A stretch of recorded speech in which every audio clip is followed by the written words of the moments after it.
Lifestyle evangelism. Amen. Amen. Lifestyle evangelism. Tinignan ko sa Google yung word na lifestyle. Ayon kay Google, way of life. No? Sa Tagalog, paraan ng pamumuhay o kaugalian ng isang tao. What I'm trying to say is this. In evangelism, mga kapatid, or soul winning or witnessing, listen to this, ito hindi lamang isang bahagi ng ating buhay. Isang parte ng ating buhay. Nagkapaw ba tayo? In evangelism, mga kapatid, hindi lamang ito isang parte ng ating Christian life. Pag sinabing lifestyle, buhay mo nang mag-evangelize. Hallelujah. Amen. Nagkapaw ba tayo? Amen. So, bato-bato sa langit naman magbago sana, hindi lamang mo natin buhay magpuri at sumamba sa tunay at buhay na Diyos, buhay po natin mag-evangelize. Buhay po natin mag-share ng gospel. Lalong-lalo na sa mga hindi pa mananampalataya. Yun ang ibig sabihin ng lifestyle, mga kapatid. I'll give you one practical example dito. Last week, yung aming work duty sa World Mission Academy, na-assign kami sa marketing. Kasama ko si Pastor Joseph. No, together with Pastor Joseph. So, mula Lunes hanggang Saturday, nagma-marketing kami. Every day, napupunta kami ng market, ng market. First thing na ginagawa namin, naghahanap kami ng kabayan. Naghahanap kami ng mga kababayan natin, o mga kabayan, yung mga kababayan natin. No? Naghahanap kami ng Pinay. Naghahanap kami ng mga kababayan nating OFW. At voluntarily, no, nag-volunteer kami na magbigay nag-offer kami ng walang bayad na pray over. Amen. Ay prayer evangelism. Hallelujah. Nagdabaw ba tayo? Amen. Hallelujah. So yun ang sinasabi nating lifestyle. Pupunta tayo sa market para mag-evangelize. Secondary na lang yung pagbili namin ng pork belly, ng ribs, no? Yung mga puto-puto, yung mga talbos ng kamote, and so on and so forth. Secondary na lang yun. Yun ang ibig mong sabihin na lifestyle. No, wherever you are, saan ka man naroon, saan ka man itinanim ng Panginoon, sa workplace mo, sa school, sa campus, sa business world, wherever you are, saan ka man naroon, saan ka man panig ng mundo naroon, saan ka man idako ng Panginoon, saan ka man panig ng buong mundo naroon, we will share the gospel of Jesus Christ. Para natin si Jesus. Amen?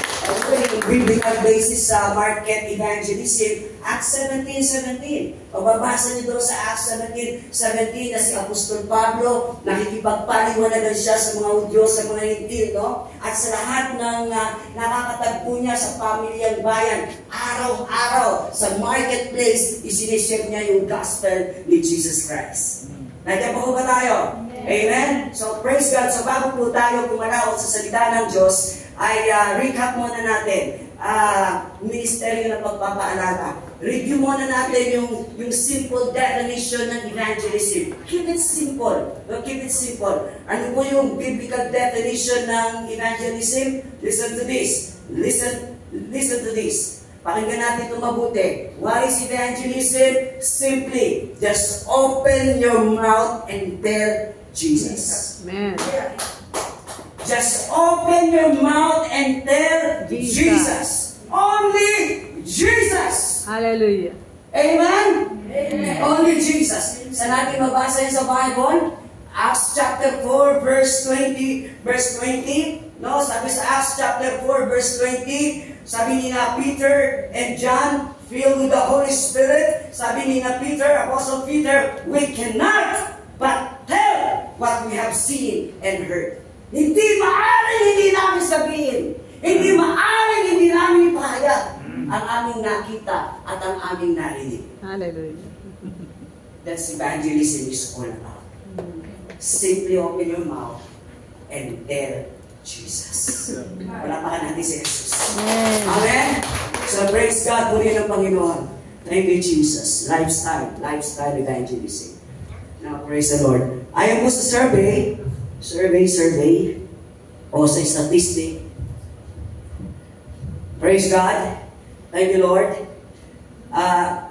Listen to this. 90% of believers, listen to this, 90% of believers have never, ever shared their faith with other people. Hindi ako po galit, may papaliwanag na. Nandiyan pa ba kayo? 90% of believers have never, ever shared their faith with other people. Now, other statistic, listen to this, 95% of Christians or believers will go to their grave having never shared the gospel with another person. Isip pa ho ba tayo? Amen. Nandiyan pa ho ba tayo? Amen. Now, other statistics says, listen to this, 33% of the world have never heard the gospel of Jesus Christ. 33% have heard it, but never understood it. Now, yung remaining 33% have heard it, understood it, but never share it with other people. Nandiyan pa ba tayo? Amen. Kaya nga isa sa mga purpose natin dito ay church mobilization, members mobilization, operation mobilization. Nandiyan pa ba tayo? Amen. Mas strategic po yun. For example, may nasusunog na building, no? High-rise building na nasusunog, anong mas strategic? Yung nag-iisa tayo, naapulahin natin yung apoy sa pamamagitan ng isang bucket ng tubig, or i-ring mo yung mga natutulog na bumbero, and all together, gisay! And all together, apulahin yung apoy. Mas strategic yun, mga kapatid ko. If all of us, not just 10%, if all of us will share the gospel of Jesus Christ. Amen. Palakpakan natin ang Diyos na buhay. Hallelujah. Alam niyo, we were so blessed kahapon na ikwento sa amin ni Pastor Jerry yung love story ng his sanctuary. Correct me kung mali ako, no? Na nag-umpisa kayo sa ni-reach out ni Pastor Bong yung mga bar girls. Tama po ba? Yes. Amen? Praise God. Hallelujah. Alam nyo, hallelujah, the early church in the book of Acts, it was a proclaiming church. Amen? It was a preaching church, yung early church in the book of Acts. Pero pupunta tayo doon, nanayin muna natin yung mga excuses, ano? Hindi pa kasi sabi nila, Pastor, wala po akong gift sa evangelism, ang gift ko po sa prayer ministry. Ang gift ko po ay intercessory ministry. Hallelujah. Nandiyan pa ba tayo? Mga kapatid, hallelujah. Praise God. Hallelujah. Keep up the good works, no? Pero mga kapatid, yung mga apostles, yung early apostles, hindi po sila nanatili sa upper room. Nandiyan po ba kayo? Hindi po sila nanatili sa upper room. Hallelujah. Nung ma-receive nila yung promise of the Father, yung baptism with the Holy Spirit, hallelujah. Sabi sa Acts chapter 2, hallelujah, they went out. Lumabas sila ng upper room. Hello! Amen. At tumayo sila, kasi tumayo si Peter kasama ang labing-isa. Sumigaw siya, mga kababayan ko! Hello! Amen. Nagtotoo ba kayo? Amen. Iba kasi nakikita natin yung mga intercessors, nakikita nila yung prayer sa upper room, yung church growth movement, nakikita nila yung 3,000. Pero hindi na nila nakikita yung process. Hindi nila nakita yung street preaching doon. Hindi nila nakita yung evangelism. Yun ang kauna-unang evangelistic meeting. Hello! Amen. Evangelistic crusade. So dahil doon sa evangelism activity ni Apostle Peter, noong 3,000 got saved. 3,000 kaluluwa ang naligtas ng araw na yun. Hallelujah. So praise God po rin ng Panginoon. So mga kapatid, prayer should not be substitute for action. Hello? Amen. Amen? Prayer should not be, maganda yung prayer evangelism. Wasang nakakita ka naman ng ibon na isa lang ang pakpak. Dapat dalawa, di ba? A prayer evangelism. Prayer evangelism. They go together. Palapakan natin ang Diyos na Diyos. Amen? Ibig ba naman sabi nila, Pastor, I'm not called to be an evangelist. Hindi ako tinawag para mag-evangelize. That is not true at all. That is not true at all. Alam niyo, maging si Apostol Pablo, maging si Timoteo, at yung iba pang mga Bible character, hindi naman sila tinawag na evangelist. Nandiyan pa ba tayo? Pero doon sa sulat ni Pablo kay Timoteo, in-admonish ni Apostol Pablo sa Timoteo, do the work of an evangelist. Gawin mo yung gawain ng isang evangelista. Nandiyan pa ba tayo? Amen. Amen! Amen.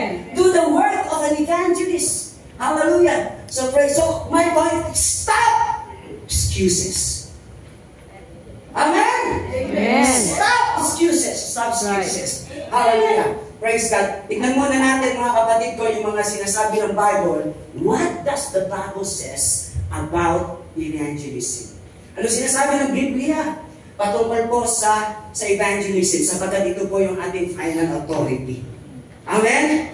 Ito yung ating final authority. Ano sabi simula tayo sa Old Testament, doon sa aklat ni Ezekiel 33 verse 7 and 8 and 9. Basahin nyo na lamang sa inyong bahay, ano? Hallelujah! Sabi po doon sa Ezekiel 33 na ginawa tayong watchmen. Amen. Ano?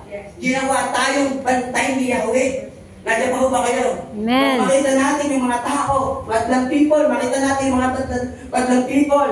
At hindi natin sila, listen to this, hindi natin sila binanaan, hindi natin sila winarningan, hallelujah, na magsisi at tumalikod sa kanilang mga kasalanan. Sabi sa Ezekiel 33 verse 7 to 9, yung dugo nila sisingilin sa ating mga kamay.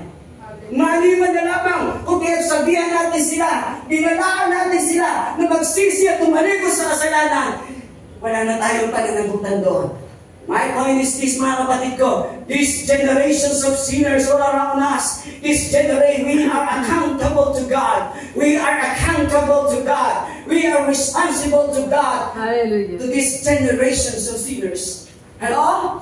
Amen? Amen. Hallelujah! Amen. Ginawa tayong watchmen ni Yahweh. Ginawa tayong bantay ni Yahweh sa Hong Kong. Amen? Amen. Hallelujah. Ano sabi doon sa kawikaan, sa Proverbs, he that winneth soul is wise. Kahit hindi ka kumlaude, kahit hindi ka sumakumlaude, no? In the eyes of God, he that winneth soul is wise. Amen. Parapan natin ang Diyos na buhay. Hallelujah. Praise God. Punta tayo sa ating teksto. Hallelujah. Pwede bang pakiplas yung ating teksto?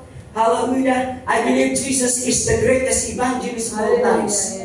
Amen? Hindi si Billy Graham, hindi si Luis Palau o Reinhard Bonnke. I believe Jesus Christ is the greatest evangelist in all times. When Jesus saw the crowds, He had compassion on them because they were harassed and helpless, like sheep without a shepherd. Then He said to His disciples, the harvest is plentiful, but the workers are few. Next. Sige, balik na lang po tayo sa umpisa. Sa umpisa na lang po, sa verse 37. I'm sorry, ha? 37 na lang. Alright. Then, sa verse 37 po. Sabi doon sa verse 37, the harvest is plenteous. Amen? The harvest. Jesus said to His disciples, the harvest, it is verse 37 yung when He saw the crowds. 36, I'm sorry. When He saw the crowd, when Jesus saw the crowds, nung makita ni Jesus yung lubang karamihan, Jesus had compassion on them. Nung makita ni Jesus yung napakaraming tao, nahabag si Jesus sa kanila. My question is this. Tinanong ko ito sa sarili ko nung nagpunta kami ng China. Ako pinagmamasdan ko yung napakaraming tao. Kahit sa MTR, pinagmamasdan ko sa isang mga tao. Nahabag ba ako sa kanila? Meron ba akong compassion sa kanila? Nandiyan pa ko ba tayo? Isip pa ko ba tayo? Hallelujah! Mga kapatid, ito yung puso ni Jesus. Ito yung heartbeat ni Jesus Christ. Pag pinagmamasdan ba natin yung napakaraming tao sa MTR, at tulad ni Jesus, nahahabag ba tayo sa kanila? Hello? Amen. Meron ba tayong burden of the Lord? Yes. Meron ba tayong pasanin, kabigatan, pag-ibig sa puso natin? Hallelujah! Amen. Hallelujah! Praise God, gawa.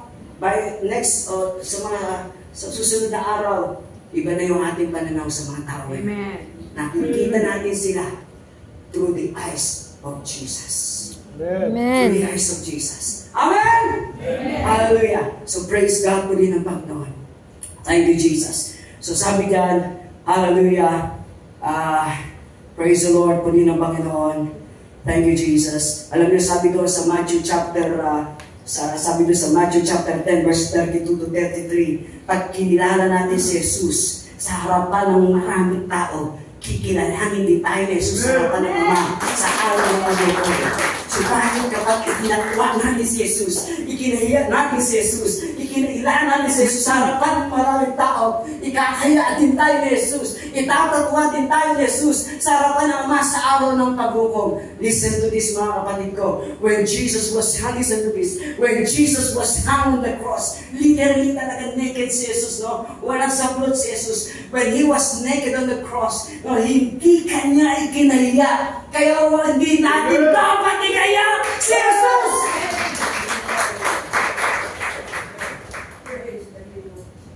Hello! Sa amin sa Baguio, may ganoon kami yung hiya-hiya kabayo yan. Iya! Is that right? Hello! Amen! Amen. Hallelujah po rin ang Panginoon. So sabi dito, sa ating texto, sabi ni Jesus, the harvest is plenteous. The harvest is ripe. Amen. The harvest is ready. Amen. Hinog na yung anin. Maraming anin. Wala pong problema sa anin. Wala pong concern sa anin. Problema na yung mag-aanin. Napakaraming anin. Hinog na yung anin. The harvest is ripe. The harvest is ready. Yung sinabi ni Jesus Christ to, until now, 2025, yung pa rin ang concern. But the laborers are few.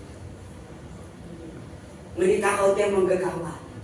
Pray therefore that the Lord of the harvest will send forth laborers into His harvest field. Hallelujah. Amen. Kaya nga dapat yung mga baguhan pa lang kayo sa mga dinidisciple natin, ito isang truth na na-restore sa church. Yung priesthood ng bawat believers. Nandiyan po ba tayo? Hallelujah. Sa 1 Peter chapter 2, verse 9, kung di ako nagkakamali. Yung priesthood ng bawat believers. Dapat sa mga disciple natin, first day pa lang, ipaunawa na natin sa bawat disciple ni Jesus Christ na you are sent forth by God. Amen? Amen. Ito lang sa salitang God, makita mo na eh. Yung salitang Diyos, ano yung unang first two letters? G-O. Go! Yung salitang gospel, ano yung first two alphabetical letters? G-O. God. Go! Amen? So doon pala makita mo na, God is indeed a missionary God. Hallelujah. God is on the door. Hello! God is on the move. Hallelujah. Ay yung salitang Satan, in contrast. Yung salitang Satan, ano yung first three letters? S-A-T. Sa lingkod, upo ka lang dyan! Hello! Hello!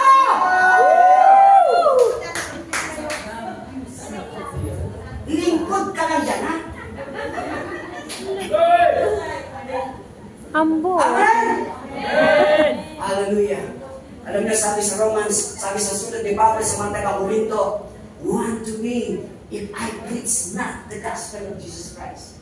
Aba ako, kung hindi ko ipangaral ang Ebanghelyo ni Kristo. Hello! Kung sa Romans chapter 10, verse 14 and verse 17, by the way, it takes hearing and it takes preaching the gospel for someone to be saved. Hello? Amen. Sipaw ba tayo? Brothers and sisters in the Lord, yung ating mga mahal sa buhay at yung mga kababayan nating OFW, mananatili sila sa ganung spiritual state. Malibang merong isang born again, merong isang on fire kay Jesus na nalalabas sa kanyang comfort zone at hallelujah, intentionally dadalhin yung gospel ni Jesus Christ sa mga unbelievers. na ating mga kababayan. Mananatili sila sa ganung spiritual state because stay hearing and preaching the gospel for someone to be saved. Ano sabi sa Romans 10 verse 17, now faith cometh by hearing and hearing by the word of Christ. Ngayon ang pananampalataya, nagdadaanin niya sa pakikinig at pakikinig sa pamamagitan ng salita ni Kristo. Pagdating sa verse 14, how can they hear without someone preaching to them? Ako ganit, nagpapaliwan. Paano sila makakapakinig kung walang mga ngaral sa kanila? How can they hear without a preacher? Hello? Amen. Alam niyo sa Bible, pagit tayo sa Book of Acts, sa Bible, lahat ng mananampalataya nag-evangelize. Acts chapter 8 verse 4. Nagkaroon ng matinding persecution, nag-scatter yung mga mananampalataya. At sabi sa Acts chapter 8 verse 4, saan man sila makarating, ipinangangaral nila ang salita. Amen!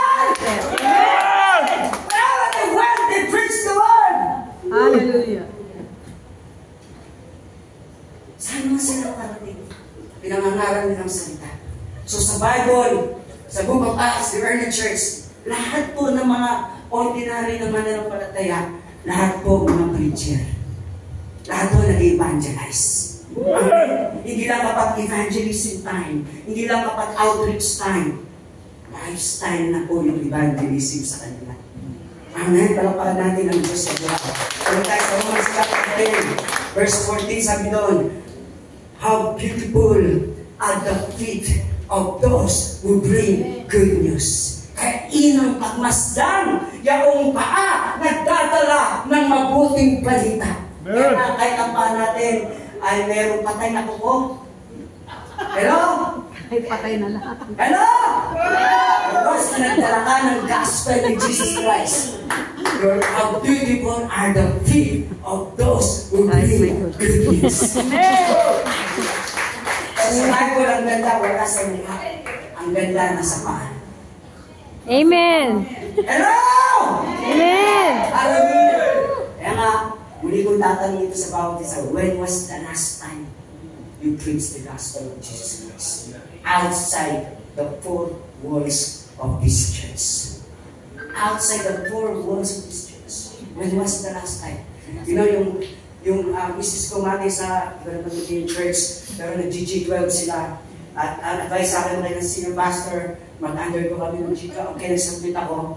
Yung young people na nagturo sa akin, nagturo sa amin, sabi niya, contagious evangelism. Then habang nagtuturo siya, nag-ahambol lang kami. Hallelujah. Habang nagtuturo siya, yung Holy Spirit, sabi ng Holy Spirit, tanongin niyo siya, when was the last time you preached the gospel? Binang respeto, pinatapos ko lang muna siya. After niya mag-share about contagious evangelism, tinanong ko siya in obedience to the Holy Spirit, when was the last time you shared the gospel? Bigla siyang namula, napayo ko siya, sabi niya, 8 months ago. 8 months ago, tapos tuturuan mo kami ng contagious evangelism. I preached the gospel, papunta dito sa church, I preached the gospel sa jeep. Amen. Sa akin, contagious evangelism, 8 months ago, the last time you preached the gospel. Nandiyan pa ho ba tayo? Isip pa ho ba tayo? Alam natin ang Diyos sa buhay. Hallelujah. Ang sabi niya sa sulat ni Pablo at Timoteo, hallelujah, 2 Timothy chapter 4 verse 2, to preach the word, be ready in season or out of season. Pangalan mong salita, napapanood man o hindi. Meron, listen, may dalawang season ka lamang para ipangaral ng salita. In season or out of season. In other words, all the time, praise the Lord! Amen! Amen. Hallelujah. So praise God po rin ang Diyos. Punta tayo sa practical application nito. Revelation without application is nothing. Punta tayo sa practical application nitong short message na ito. Una, pray for the nation. Pray for the nation. Ano sabi sa ating teksto? Pray ye therefore that the Lord of the harvest will send forth laborers into His harvest field. Hallelujah. Alam nyo, nanalangin yung mga disciples, and you know what happened? Nanalangin sila, Lord of the harvest, send forth laborers into your harvest field. They prayed, and you know what happened next? They themselves become the answer to their own prayers. you. Here am I, Lord, send my brothers. Here am I, Lord, send my sister. Iba conditional, here am I, but not too far. Hello, nagkakaw pa tayo. So, pray. Pray for the nations. Hallelujah. Pray for unreached people group. Pray for remaining unreached people group, UPG. Pray for all nation, all nation. Hallelujah. Kung ba ito sa langit naman, magbago sana. Yung prayer natin, umiikot lang sa ating pamilya. Hello? Paano malalaman na nag-grow na isang tao sa kanyang prayer life? Yung prayer niya nakakarating na doon sa digmaan sa pagitan ng Ukraine at ng Russia. Hello? Nakakarating na sa Israel yung kanyang prayer laban sa Hamas. Patubato sa langit naman magbago sana. Amen. Pray for the nations. Nung nagpunta kami sa China, nag-prayer walk kami sa China, Lord, we bind this dragon spirit in the name of Jesus. Hallelujah, kasi minsan sa atin dito, nakikita naman natin sa China siguro, yung pambubuli nila sa West Philippine Sea. Hello, we are not fighting against human beings. Amen? Hallelujah. So pray for Macau, pray for China, pray for Hong Kong, pray sa lahat ng ating mga kababayan, OFW, lalo na yung mga napapaliwara, yung naliligaw ng landas. Hallelujah, pray for the Philippines. And as you pray for the nation, yung heartbeat ni God sa nation will be your heartbeat.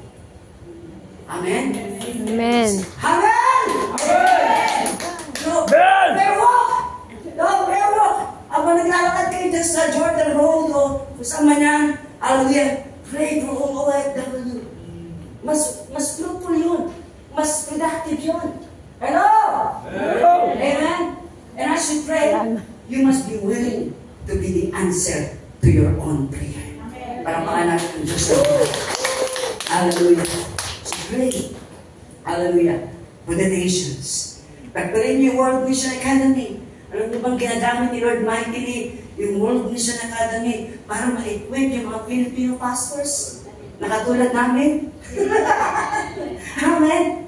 Kaya pray for World Mission Academy. Hallelujah. Praise God. So, si Jesus, simulan niya yung public ministry niya, earthly ministry, in prayer. Hallelujah. So pray for the nations. Amen. Amen? Amen? No? Yung sabi sa Bible, pray without ceasing. Hindi naman ibig sabihin, hindi ka magtrabaho, mag-pray ka na mag-pray. Ibig sabihin, habang naghuhugas ka ng pinggan, habang naglalaba ka, habang nagkakarwas ka, you are praying for the nations. Amen. Amen. Habang naghuhugas, nilinis ka ng inidoro. Hallelujah. No, Lord, dinadalangin ko po yung Macau. I pray for Macau. I pray for justification of Hong Kong. I pray for evangelization of Hong Kong. In Jesus' name. Amen. You don't pray without ceasing. Amen. Nandiyan po ba tayo? Amen. Hallelujah. Habang tinutur mo yung alaga mong pet, no, Lord, I pray in the name of Jesus. Evangelization na lahat ng OFW. Amen. Pray for the nations. Hallelujah. Amen? Amen. And pangalawa, be available for Jesus. Be available for Jesus. No? Ang ganda ng definition ni Kate Green, Christian artist, sa Christian, somebody who's bananas for Jesus. Now, the word available for Jesus. Listen to this. Always say yes to Jesus. Always. Always say yes to Jesus and always say no to the devil. Amen. Amen! Amen! Simple lang yun, pero rock yun. Hello! Always say yes to Jesus and no to the devil!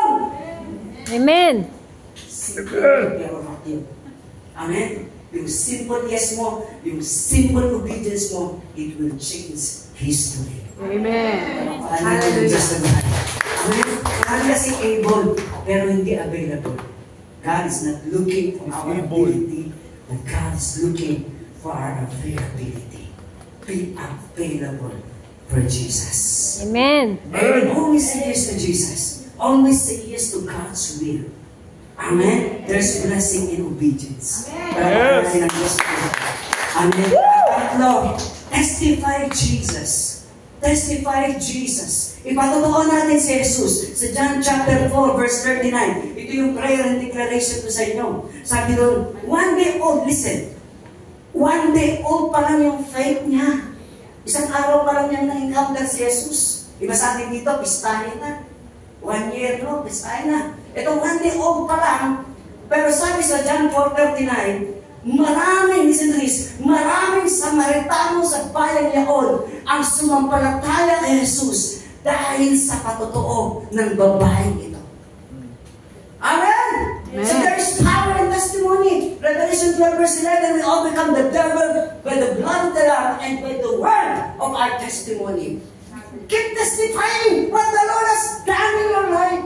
Amen. Keep testifying the goodness of God sa inyong buhay. Amen! Ano ko yung aking pastor? Sabi na senior pastor ko, sabi niya, paano kita maasahan? Paano kita maasahan sa preaching? Sa pulpit ministry, sa pagte-testify pa lang, hindi kita mapakinabangan. Hindi kita maasahan. Kaya mga kapatid ko, be faithful sa pagte-testify.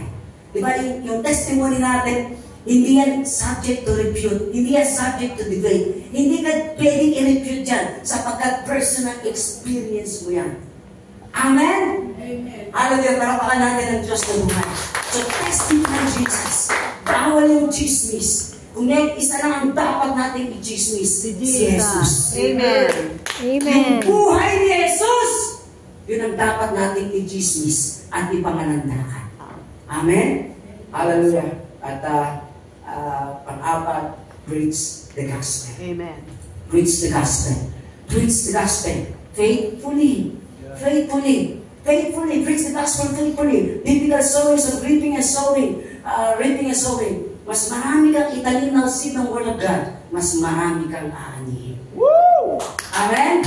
Amen po ba? Amen. Ang salita ng Diyos ay hindi babalik ng walang bunga. Amen. Hallelujah. So preach the gospel. Hallelujah. May mindset ka na, I'm practicing. No? Huwag mo nga nasabi sa tao natin, bakit na mag-practice? We learn to evangelize by evangelizing. We learn to evangelize by evangelizing. We learn to witness by witnessing. Amen? Amen. Paniniwala mo pa ang sagot ko sa tanong. Ay, tinuro na yung sa amin. Just be honest, hindi mo alam. Mag-research ka, tanong mo sa pastor. Pagbalik ka, magsa-tuloy na ng schedule. Amen? Hallelujah! So, be faithful. So, pag-preach ng gospel. The more na gawin mo yan, it gets easier and easier. Hallelujah. It gets nagiging natural lang yan. Ang Amen. kasi maging lifestyle mo na. Palampakan natin ng Diyos na buhay. Okay, alright. Sige, praise God po rin ng Panginoon. Dahil may communion tayo. Siguro ito yung challenge ko sa bawat isa. Meron po bang makakarating sa langit? Hallelujah. Sa pamamagitan ng iyong buhay. Amen. Meron po bang makakarating sa langit? Sa pamamagitan ng ating buhay. Amen. Hallelujah. Ito po yung hamon ng Diyos sa atin. Isaiah 60. I heard the voice of the Lord saying, whom shall I send? And who will go before me? Then said I, here am I. Send me. Tayo makikita.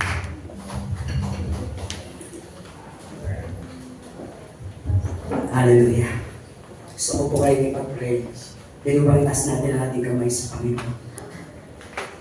Hallelujah. Music team, please. Hallelujah.